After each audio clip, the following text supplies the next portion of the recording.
Today we're taking a look at recently leaked photos of a prototype Oculus Quest controller and talking about Oculus, Facebook, and advertisements in VR.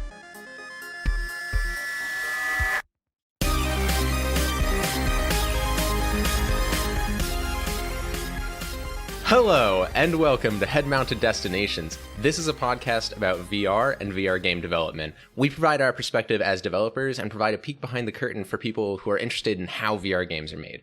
I'm Matt, I'm a gameplay programmer. And I'm Carlos, I'm a level designer. Today, we are talking about some leaked photos on Reddit. We're recording this intro after we recorded the show, so here, give it a listen. But so there was this Reddit post on r/Oculus Quest asking whether or not this was a leak. So I'm assuming, so it's linking to some post on Imgur, and it's a photo of a prototype Oculus controller that doesn't have a tracking ring, and instead it has a dude pointing to two camera holes on the controller itself.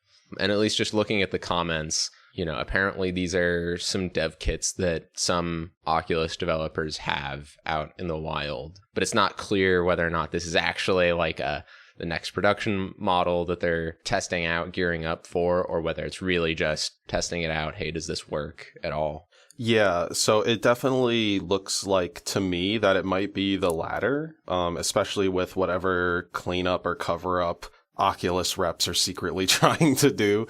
But yeah, it seems, at least from what I've heard, or maybe from what I've heard from people who have heard, is like, I believe there might be like different models of these like prototypes, and some devs have like prototype A, some devs might have prototype B, and yada yada. So like, you know, if it's already, we got to take this with a grain of salt, like make that grain of salt even bigger because we don't know if this is the exact model. But I will say that like, I think it is pretty cool. You explained it to me a bit off the show, like what having the cameras on like a controller could mean, which is like much easier reference points and potentially ability to like track leg position and stuff like that, which sounds really cool. Yeah, I mean, for me, maybe the biggest thing, right, is that there's no tracking blind spots for the controllers under this model. So just to rewind a little bit, you know, the way that inside-out tracking works, which is when you don't have any external cameras, you just have cameras on the headset itself. The way that inside-out tracking works is the cameras on the headset are looking at the environment and trying to figure out where the headset is in space based on all these various images that it's getting. And it's just doing some complicated math to do that. And the way that it finds where the controllers are is it actually, there's those rings on the controller that have infrared LEDs on them, so it tracks them in non-visible wavelengths, and that's how it knows where it is. But by putting the cameras on the controllers as well, now the controllers are running the same algorithm that the headset is, and so they can just find their position in space relative to the environment. And what that means is that now if you put the controller behind your back, behind your head, somewhere where the headset isn't able to see it, it still knows where it is. And so you'll never lose tracking on the controllers. And Carlos, as you mentioned, yeah, it means that now you can put trackers on the feet, on the hip, whatever, to get higher fidelity body tracking, because those things don't need to see or be seen by the headset. They just need cameras on them and they can go anywhere. That presents like a whole new slew of like opportunities, right? Like, I guess, you know, if we're not going to put actual trackers on the ankles and stuff, it might need to be like more iteration on whatever the hand tracking software is to turn it into leg tracking or something like that. I don't know how much we'd actually like want to use that in games, but like it's cool that we might be able to have that. Also, it seems very counter to what PlayStation is doing, which is like covering your hands as much as they freaking can. Whereas that controller image that we see on like the Oculus Quest subreddit, it is like there's not even a ring on that controller. And sure, that could be like a more last second form factor thing, but right. I mean, because the ring isn't necessary under this model. And in fact, it would probably inhibit the ability of those cameras to see the environment. Yeah. So yeah, this might be another example of Sony kind of being left behind in the progression of VR technology. Like, Oculus is clearly the fastest mover in this market. Yeah. They iterate pretty quickly. They get stuff out the door. And it means, you know, they were the first to inside out tracking. if they're going to go forwards with this sort of inside out controller tracking as well, they're going to be the first to that.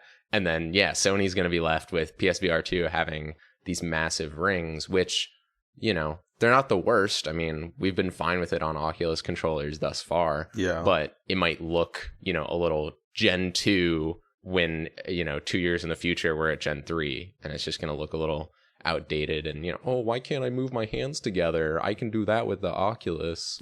Yeah.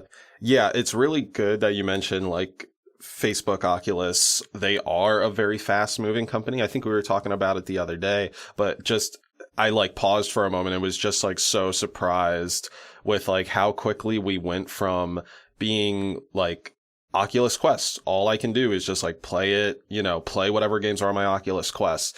And then like the Oculus Link software update came out like very quickly after that. The proprietary wire to like charge your headset while playing PC games came out. And then like several months after that, AirLink started going into beta. So it's like when we say they're fast moving, like for better and worse. Yeah. Like they're going at like fucking breakneck speed practically, right? Like the ability to play PC VR games with your Quest was like, you nailed in, I guess, in about a year, potentially, maybe like less than 18 months.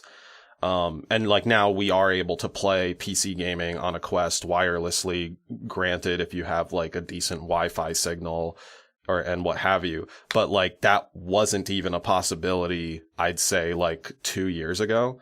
And I'll say that like from the consumer side, the sort of the bad that comes with the good is the fact that like many people have bought an Oculus Quest many people have bought an Oculus Quest and then, you know, see the announcement of like Oculus Quest 2 and they're like, oh, motherfucker. Or like, you know, maybe some people will buy an Oculus Quest 2 and they think the life cycle might be 5 years like a regular console, but the life cycle is really more like maybe 2 years for Oculus so far. Like a phone. Yeah, it's almost like a phone, which like I really don't want that to be the case because like I don't think people are looking to switch out video game consoles as often as they would a phone. Like that's the thing is like from Oculus's perspective, or really Facebook. Yeah. Like this is not a console, this is a phone. Like I think that's the entire reason, if we're talking like super high level, it's the entire reason Facebook is throwing so much money at VR is they missed mobile. They like did not get on the mobile train soon enough and they missed cornering that market. And they are sad that they could not become a monopoly around mobile phones. Like Google has their phone, Apple has their phone, and that's sort of it. And like, you know, Facebook doesn't have a hold on that market like they do the VR market. And that's why Zuckerberg is pushing so hard on like, oh, the metaverse, you know, have 1 billion people in VR, social VR. Like they want Facebook and VR to be synonymous and also everyone to be in it. They want to like 100% own that market. So that's what's up. It's not a video game console. It's not even about games for them. Like games are the current application that is used the most on these devices, but long term, that's not the direction they want to go. They want it to be social? ? I don't know. Like I don't know what's happening, what their game plan is there. I think they just want it to be part of your life or some sort of near integral part of your life, like wherever they can fit that in. So if that is like, hey, you like video games, here's the next like evolution of video games. And then we try to like, you know, feed that. Oh, do you work from home or just work on collaborative stuff? Here's like a slew of different apps for you to link up with people in real life and work on social stuff. And then like most recently they announced their like workspaces or whatever. So now it's like, oh, going to the office can be done in VR. So I think it is really just it's almost like a shotgun approach, although like, let's say it's the golden shotgun approach that's filled with doubloons because they have that much money. So yeah, it's basically like, yeah, let's just take this shotgun approach and like try to fit it into gaming, try to fit it into exercise, try to fit it into your work life. Like wherever we can get you, let's fucking get you. As opposed to what we saw with like, I think it was last year's like HTC Vive presentation where it was just all about corpo business VR usage, like board meetings and stuff, which fell really flat to like everyone else. Well, because that's where the money is for them, I guess. Yeah. I mean, it's so like it's amazing because it's such a clear demonstration of like different approaches on how to make money around this thing. Where like, you know, Vive and like HTC, I guess, you know, they're like a very like hardware company. They don't iterate quickly. They're not really like that user facing. And so like that's the pivot they made, is like, oh, let's focus on corpos where they don't really care about slick user experience. You know, we can charge them more money. Oculus is like, we want to have, you know, everyone have a device in their hands. So we're going to sell these things at a loss. I mean, they are losing money on every Quest 2 they sell, guaranteed. Probably a lot of money, like, if we're going to be real. But because they have the money to back it, and they've successfully cornered the market, and I mean, like, everyone now has a Quest, and they're buying off the store, and that's how Oculus is making their money, probably. Like, they did it. They fucking did it.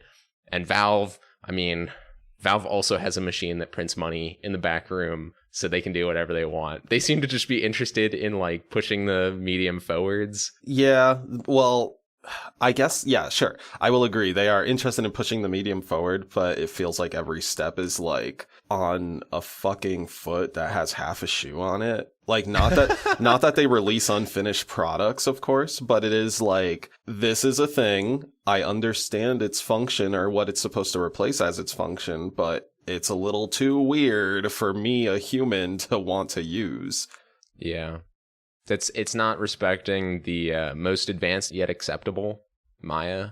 Exactly. Yeah. The most advanced but still acceptable, like, radical change to the norm. I feel like in the future we should get into the metaverse shit and like Facebook's epic plan. I don't know if you're familiar with Zuckerberg's journals. No. He has these like evil villain take over the world journals that he would write in, and then he like destroyed them before the congressional shit. Oh, of course. But like some of like the recovered pages and like, you know, copies that people have, it's like this master plan to like revolutionize the way that society works and that people like interact with each other, which totally lines up with what Facebook has been doing thus far, and totally lines up with what they've been hinting at with, oh, the metaverse and VR and like everyone in VR all the time. And even what Oculus has been doing with creating those like socially hyper real avatars that have algorithms that sort of bake in how people interact and try to like create, you know, micro facial expressions and eye movements, and it's weird and invasive, and you know that they're monitoring like all of your, even though they say they're not, don't trust them, obviously. They're gonna trying to capture all your data, how you move, what you look at in VR, to market to you better, to get you to spend money. Yeah. You know, advertising. Like, yeah, like everyone's tracking us. It's gross, and it's this like, whatever. We need to talk about that.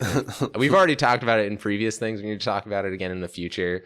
It's really important that everyone understands where Oculus and Facebook are coming from, in my opinion. Yeah, I agree, because it could lead to, you know, kind of like confusion, or what is it? I don't want to say disdain, because that's a strong word, but basically, like, you know, if you are like many people who were looking at the HTC Vive conference, like, oh my God, like, they're coming out of the shadows, they're going to make new games and shit, and it's going to be wild. And you don't realize, like, no, HTC is very much just into business and military contracts. Like, you know, you go to that conference and you're like, wait, what the fuck? Like, I don't need to learn how to like repair an F-41. Like, what are you talking about? And you just are left clueless, right? So if you understand what Facebook is going for, we can moderate our expectations more and like not get let down or allow ourselves to get hyped up on the wrong thing. And from a moralistic perspective, I mean, I hate to say it, but right now, the gamers are kind of the only thing keeping them in check, which is a terrible position to be in. You don't want the gamers being an important part of anything. the gamers, capital G, capital T, capital G. But like, you know, when they tried to put in-app advertisements. Yeah, with Blast On and or Demio. And they rolled that out, tried to put it in Blast On, immediately rolled that back because of the gamers went hard. And that was the gamers. But it should be everyone. Everyone should be like crying out and opposing this Facebook stuff. I feel like the majority of people are very complacent and it's eroding, you know, right to repair, ownership, and like also decreasing privacy. We're letting all these privacy things get knocked down, and like just we need to be aware of that. Yeah, for sure. There's a lot of people, our society as a whole is very complacent with like being monitored and, you know, playing around on various apps to socialize. Fucking commodified surveillance, like what the fuck ever. Like, yeah, like you're using these apps, whatever it is, whether it be VR or social media or what, and like your data is getting tracked. The thing that becomes very annoying and or offensive is taking this almost pure place. Like the metaverse is, I hate saying metaverse because it's been used so much, it just feels like a corpo buzzword at this point, but it is still an idea. Like it is still like a very cool, pure idea of like, let's create this like shared world where we can just easily like walk between places and, you know, visit each other. It's like the internet, but if we could actually like walk in it, like, I think that's still the idea and that's still cool. But at the same time, everyone's trying to shoot for it and they want to do it their own way. And it gets very like muddy and shit.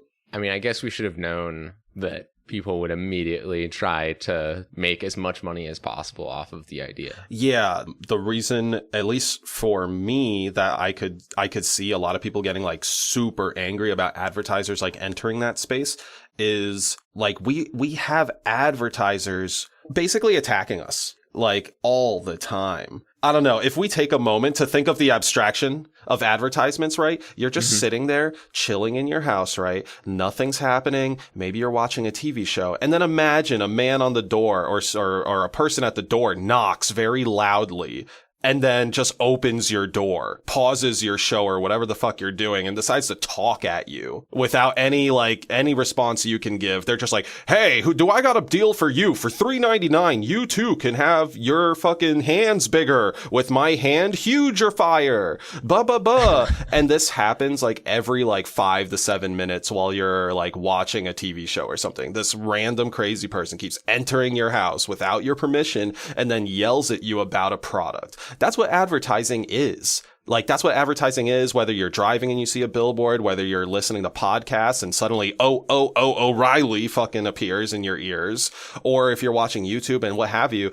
And like VR, we don't have to worry about that. I don't know if I'm looking at it like in a weird way, but like it feels like this like pure place that's it's still like to some extent, like the Oculus platform is still nickel and diming me, but at least I'm not getting like fucking commercials while I am trying to leave the world that annoys me so fucking much so. So if I'm now like leaving that world and going into the metaverse and suddenly the metaverse is fucking corrupted by ads, I don't want to know about Rocket League Season 4 when I go in to play fucking Walkabout Mini Golf. And sure, I know they'll put relevant ads, but at the same time, I don't need a fucking ad for Arizona iced tea watermelon flavor when I go to play Blast On just because I bought Arizona iced tea watermelon flavor like 2 days ago. I mean, so there's two angles on this, right? The first is that why do advertisements exist in media in the first place? It's a funding issue, right? It's like goes back to soap companies sponsoring soap operas or whatever,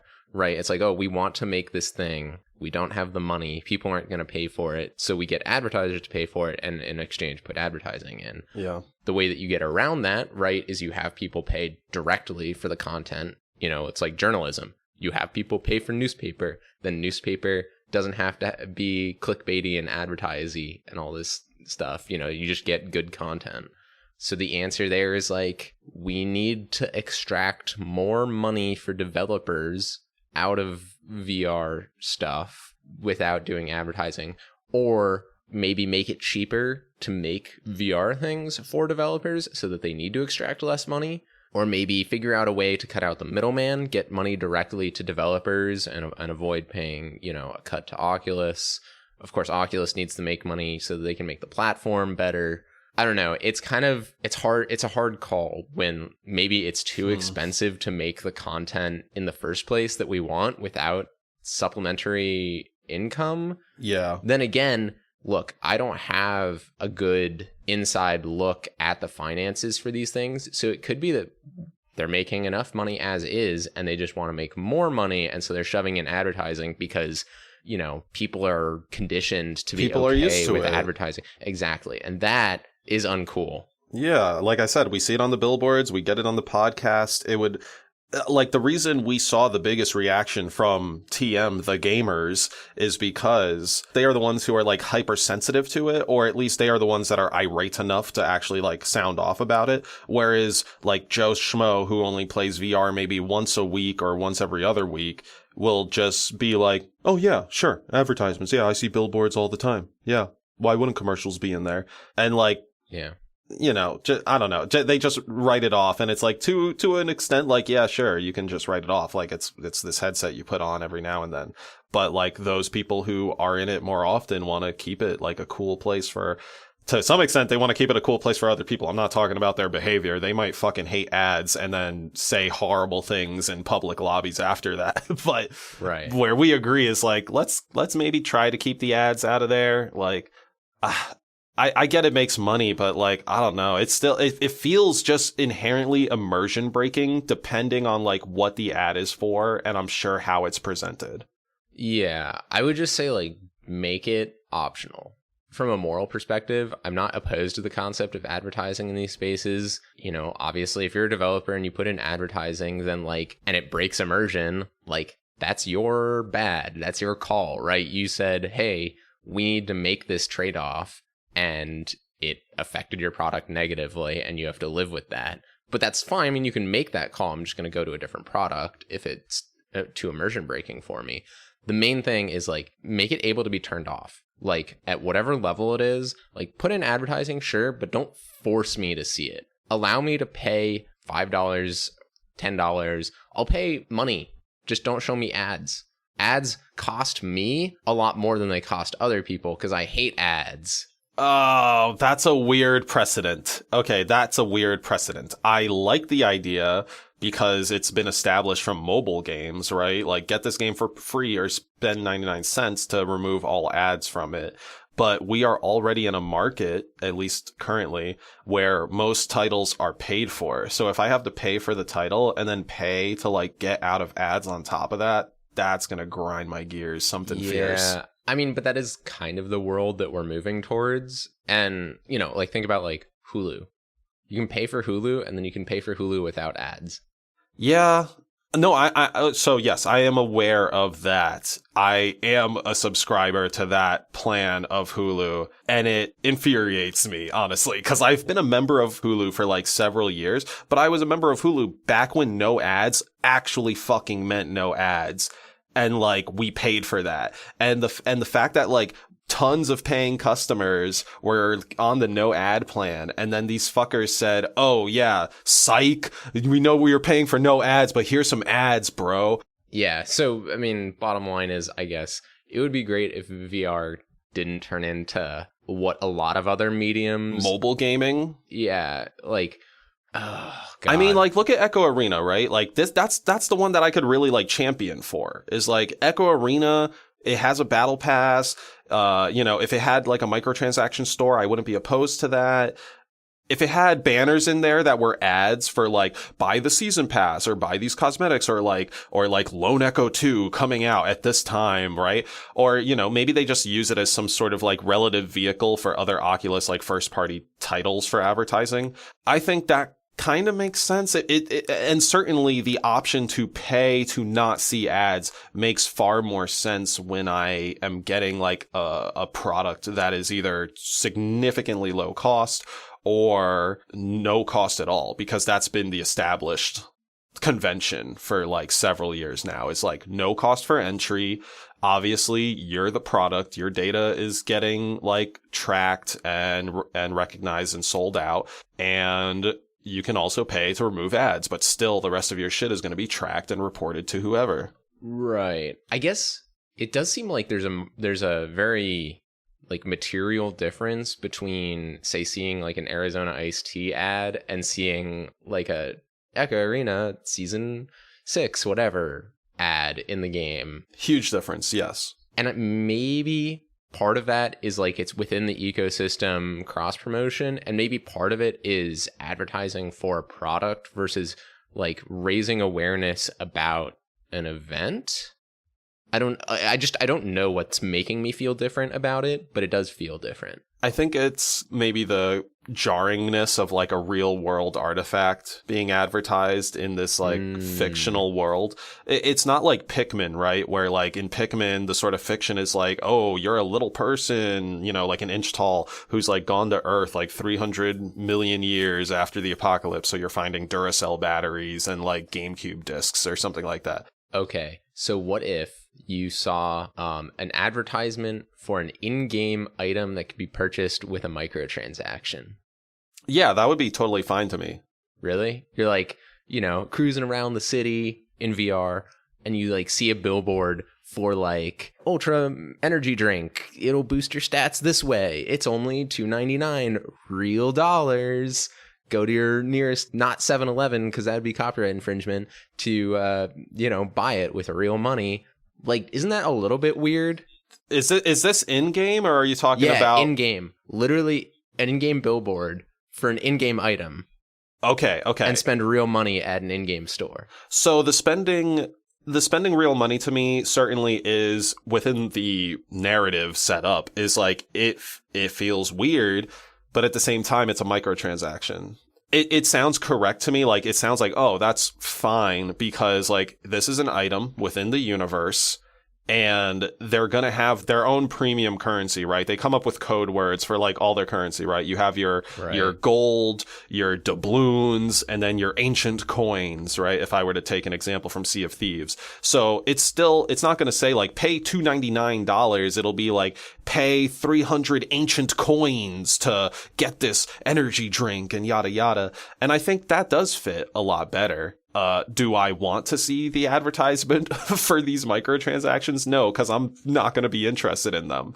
But at the very least, I would kind of still feel like I'm way more in the world, right? Like, if it was the example, like you're saying, like I'm driving through some like cyberpunk city and then I see that banner and it's like, oh, sweet. That actually means like I'm 3 blocks away from a convenience store that I could actually like buy that thing at. Okay. I figured it out. I think this is where it's weirding me out, is if the advertisement was buy this in-game item for this amount of in-game currency that's not premium currency, I would be fine with that. Right? So the difference being like premium currency is you have to spend real money to get it. Or maybe you get awarded a tiny bit of it just to start you off, to like give you a taste and then you buy more. Versus the in-game currency not premium, which you can earn by completing challenges or just doing stuff in the game and you get the currency. You can also buy it with premium currency, but you don't have to. So I'd be fine with in-game items being advertised that you can buy with non-premium currency. And the reason that is because it doesn't cross over the magic circle, right? Right. So the magic circle is this idea that games don't matter. They, win or lose, ultimately it doesn't matter to you in real life, but you care about the game in the moment. And that's because you've crossed over into the magic circle where suddenly things that don't matter, you're giving them emotional importance. But it's really weird when like things within the game that don't matter are tied to things outside the game that do matter. It'd be like if you were playing a game of Risk, but it actually decided whether or not Russia's going to invade the Ukraine. Like, it completely like messes up the whole dynamic of the game and feels really weird. That, I think, is the line where it's like, I don't want advertising in-game that connects to outside of the game. That's the immersion breaker. Yes, absolutely. Yeah. You want to keep everything in-game in the magic circle as much as possible. On a positive note, we've seen this in a lot of these like free-to-play PC and console games where you can't pay to win. That's like a huge thing. Is people don't like it when you can pay money to do better at the game, get in-game items that actually help you out. Right. And we've seen a trend recently in the industry that like pay to win doesn't exist, or it's increasingly less common, and it's just pay for cosmetics. And that's very uplifting, personally. It's uplifting until you see the like $70 gun skins on Valorant. Yeah, but like I don't care about gun skins. Like I don't need my gun to be pink. I know. Gun skins aren't going to make people headshot you more. They're not going to put extra armor on somebody. I don't know. I know we're trying to be on an optimistic note. I'm still just like, there's dirt under every fingernail here. Look, it's a way for developers. It's like a win-win, right? It's you monetize it. You get money so that you can continue making cool stuff and you can pay your employees who need to eat. It doesn't hurt me as someone who's not paying. Yep. Like it doesn't make the other person better at the game. The other person's still getting value. They get to have a cool gun skin that they inherently, assign value to, and they enjoy seeing it. So like literally everyone wins, or at least people win and no one loses, which is like actually kind of rare to have a situation like that. So I'm all for that kind of monetization. Ads are not that. Ads are not good. And, getting user data to advertise to them outside of VR, that's not good. Don't do that. And let's all oppose it as a society. We are the populace. We need to not let Facebook take 1 inch after 1 inch after 1 inch until they've taken the whole 9 yards. I think I just mixed a metaphor, but yeah.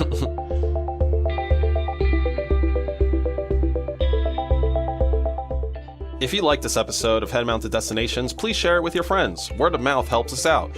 To get notified about new episodes, go to headmountedpodcast.com and sign up for our email list. You can listen to the show on YouTube, Spotify, Stitcher, or Apple Podcasts. If you'd like to discuss this episode or suggest future topics, visit our subreddit at reddit.com/r/headmountedpodcast. Thank you so much for listening to the end. We will see you at the next Head-Mounted Destination.